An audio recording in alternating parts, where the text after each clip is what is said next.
اگر سونا جو ہے وہ تو 7.5 تولے سے کم ہے، لیکن 52 تولے چاندی کے برابر زکوٰۃ دینی پڑے گی۔ قبر پر ہاتھ اٹھا کے بھی دعا مانگنا جائز ہے۔ حضور جنت البقیع پہ کھڑے ہوئے اور آپ نے ہاتھ اٹھائے ہوئے تھے، دعا مانگ رہے تھے۔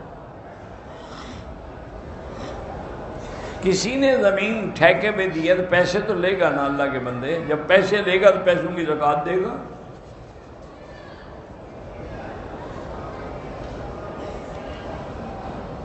میرے خاوند نے کہا ہے کہ تم آزاد ہو، اگر تمہارے ابو کہیں تو میں طلاق دے دوں گا۔ اس کا معنی ہے کہ طلاق اس نے نہیں دی، اور آزاد کے لفظ سے نیت طلاق نہیں تھی۔ انشاءاللہ طلاق نہیں ہوگی۔ اللہ پاک ہر مسلمان کے بھائی سب کی،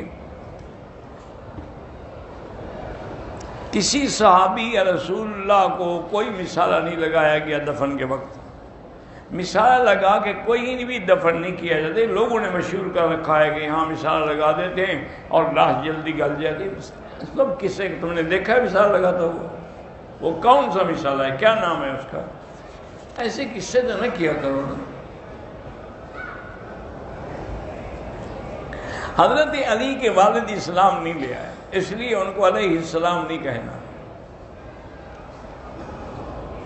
انہوں نے اسلام قبول نہیں کیا، آخری وقت تک حضور کوشش فرماتے رہے۔ وضو میں جو ہم گردن کا مسح کرتے ہیں یہ صرف فقہ حنفی میں ہے، باقی ائمہ کے نزدیک نہیں ہے۔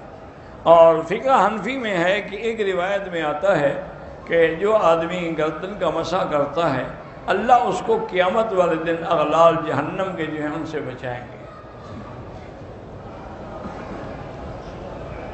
ایک بچی پریشان ہے اپنی فیملی کی وجہ سے، وہ بد زبانی کرتی، اللہ ہدایت دے، اللہ ان کے جھگڑے ختم کرے۔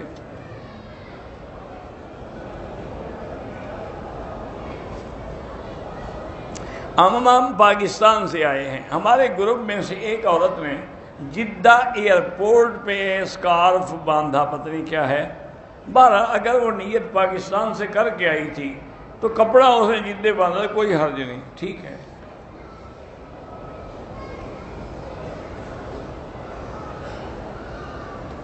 ایک شخص نے کہا اپنی بیوی سے کہ اگر تم نے یہ کام نہ کیا تو تم میری بیوی ہو۔ اس عورت نے وہ کام نہیں کیا تو ٹھیک ہے بیوی، کیوں ان جھگڑوں میں پڑتے ہو؟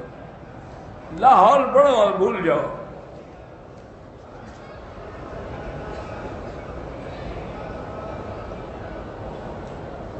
ایک عورت نے خانہ کعبہ کا طواف تو مکمل کر لیا، صفا مروہ کے 2 چکر لگائے، باقی نہیں لگائے، دم پڑ گئی۔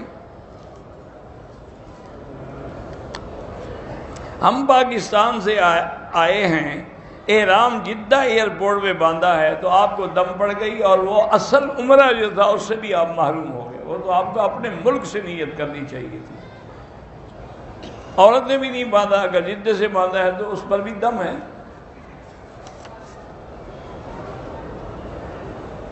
بندوق سے اگر مچھلی کا شکار کریں جائز ہے کھانا، کوئی بات نہیں۔ جب ہر شکار جائز ہے تو مچھلی کا شکار بھی جائز ہے۔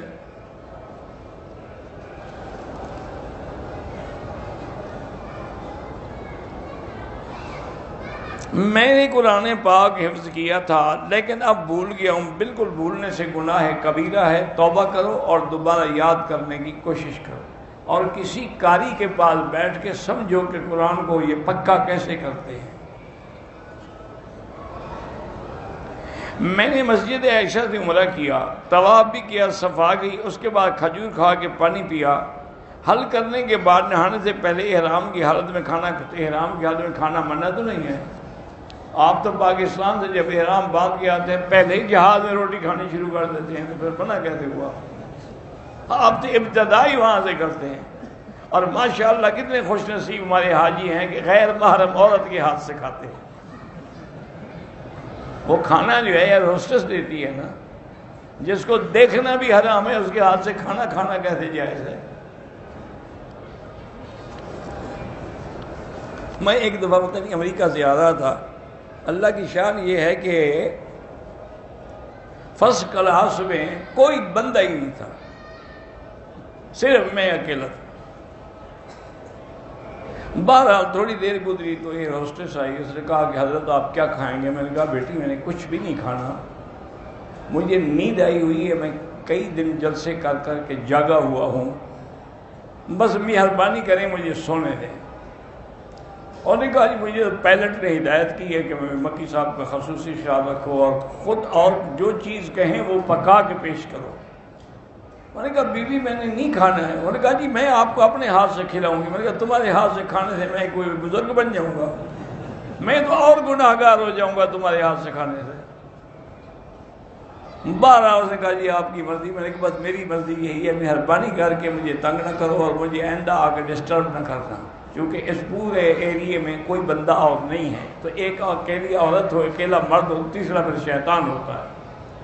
اس کو بھی پھر بات سمجھ آ گئی، اللہ جزائے خیر دے، وہ پھر تنگ نہیں کیا۔ بہرحال ایک آدمی نے بینک سے سود لیا ہوا ہے، اگر ہم قربانی میں اس کو شریک ہے، اللہ کے بندے گناہگار ہے، کافر تو نہیں ہو گیا کہ قربانی میں وہ شریک نہیں ہو سکتا۔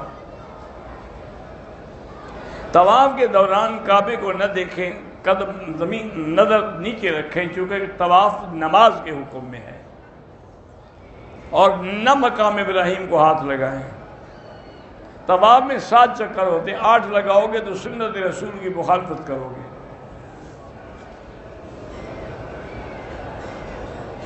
طواف کے دوران بات چیت کرنا موبائل پر یا فوٹو میں بلا وجہ بات چیت ناجائز ہے، بلا وجہ فوٹو نکالنا بھی ناجائز۔ تم اللہ کے کعبے کے باہر پھر اتنا تمہیں ہوش ہے کہ ویڈیو بنا رہے ہو، یعنی تمہارے دل میں کعبے کا کوئی مقام ہی نہیں ہے۔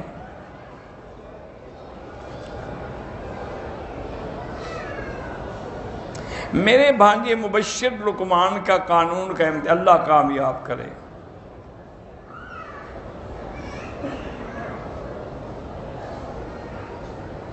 بہرحال اگر ایک لڑکی نے غلطی کی، اس سے گناہ ہوا، پھر اس کی شادی کسی دوسری جگہ ہو گئی، وہاں خوش توبہ کر لے، بس پھر مسئلے پوچھنے کی کیا ضرورت ہے؟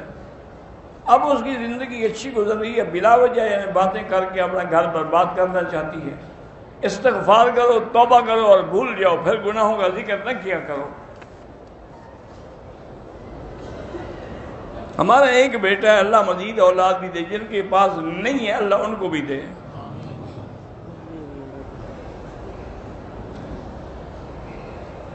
ایک آدمی کی بیوی کو کم از کم 20 سال سے بھی زیادہ عرصہ روٹھے ہوئے ہو گیا ہے، اب وہ طلاق دینا چاہتا ہے، بالکل طلاق دے، باقی حق المہر تو اس کو دینی ہی دینی ہے۔